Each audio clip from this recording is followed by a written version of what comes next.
नमस्कार, ज्ञानपुरी चैनल में आप सभी लोगों का स्वागत है।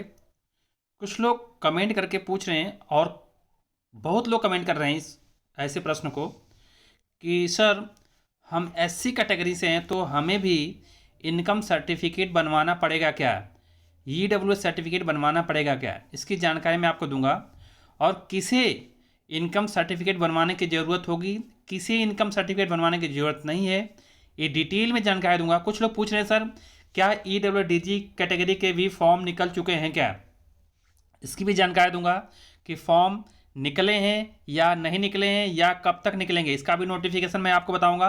और कुछ लोग पूछ रहे हैं कि सर ईडब्ल्यूडीजी कैटेगरी के एडमिशन के लिए रजिस्ट्रेशन करवाने के लिए बच्चे की उम्र क्या होनी चाहिए नर्सरी, केजी और पहली क्लास के लिए, इसकी भी जानकारी दूंगा। इससे पहले जो लोग चैनल पे पहली बार आए चैनल को सब्सक्राइब कर दें, वीडियो अच्छी लगी तो इसे लाइक करें, शेयर करें, कमेंट करें, बताएं कि ये इन्फॉर्मेशन आपको कैसी लगी। देखिए आप सबको जैसे पता है कि दिल्ली में जनरल कैटेगरी के माध्यम से फॉर्म भरे गए थे और उनका पहला ड्रॉ 12 जनवरी को निकल जाएगा, यानी 2 दिन बाद निकल जाएगा, और दूसरा ड्रॉ 29 जनवरी को निकल जाएगा। इसके जस्ट बाद ईडब्ल्यूडीजी कैटेगरी के नर्सरी, केजी और पहली क्लास के फ्री एजुकेशन के लिए, निःशुल्क शिक्षा प्राप्त करने के लिए रजिस्ट्रेशन फॉर्म निकल जाएगा। और लोग जो पूछ रहे हैं कि अभी ईडब्ल्यूडीजी कैटेगरी के फॉर्म क्या निकल चुके हैं क्या? नहीं, अभी नहीं निकले हैं जी।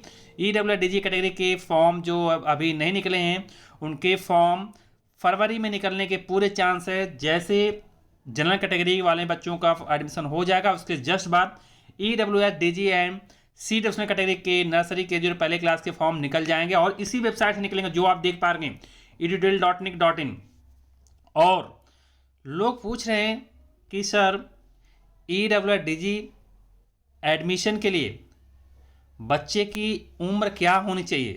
तो मैं आप सबको बताना चाहता हूं कि अगर आपको ईडब्ल्यूडीजी एंड सीडब्ल्यू कैटेगरी में अपने बच्चे का एडमिशन करना है तो नर्सरी क्लास के लिए minimum age 3 year, KG class के लिए मिनिमम एज 4 ईयर और पहली क्लास के लिए मिनिमम एज 5 ईयर होनी चाहिए। 3, 4, 5 nursery, KG and class first के लिए ये उम्र की लिमिट मैं आपको बता दिया। और आपको ये भी बताना चाहता हूँ, जो लोग पूछ रहे हैं कि सर हम एससी कैटेगरी से हैं तो क्या हमें भी इनकम सर्टिफिकेट या ईडब्ल्यू सर्टिफिकेट बनवाने की जरूरत पड़ेगी?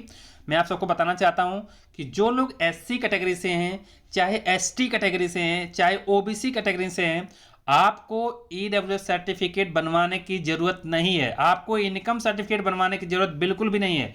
तो आप अपने दिमाग से हटा लीजिए कि अगर आप एससी कैटेगरी में हैं तो आपको इनकम सर्टिफिकेट की जरूरत पड़ेगी, नहीं पड़ेगी।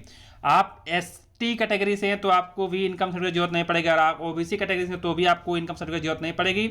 आप किसी भी कैटेगरी से हैं तो आपको ईडब्ल्यूएस या इनकम सर्टिफिकेट की जरूरत नहीं पड़ेगी। लेकिन हाँ, आप लोग ईडब्ल्यूएस कैटेगरी में आते हैं, यानी इकोनॉमिकली वीकर सेक्शन, जिनका पूरे फैमिली की इनकम मिला जाए तो एक साल में 1 लाख से कम हो, तो उनको ईडब्ल्यूएस यानी इनकम सर्टिफिकेट उन्हें बनवाने की जरूरत पड़ेगी, आप चाहे जिस कैटेगरी से हों।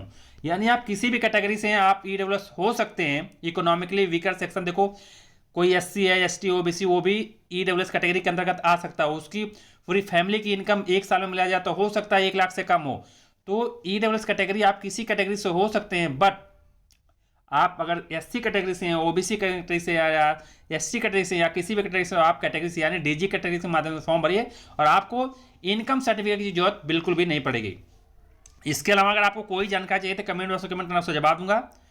और फिर से मैं आपको बताना कि फॉर्म अभी नहीं निकले हैं, आप बिल्कुल कन्फ्यूजन मत रहिए। फॉर्म जैसे निकलेगा ईडब्ल्यूडीजी एंड सीडब्ल्यू कैटेगरी के नर्सरी, केजी और पहली क्लास के, मैं आपको सबसे पहले वादा करता हूँ वीडियो देने का। इसके अलावा कोई जानकारी चाहिए तो कमेंट बॉक्स में कमेंट करना, उसको जवाब दूंगा। तब तक के लिए thanks to all and all the best.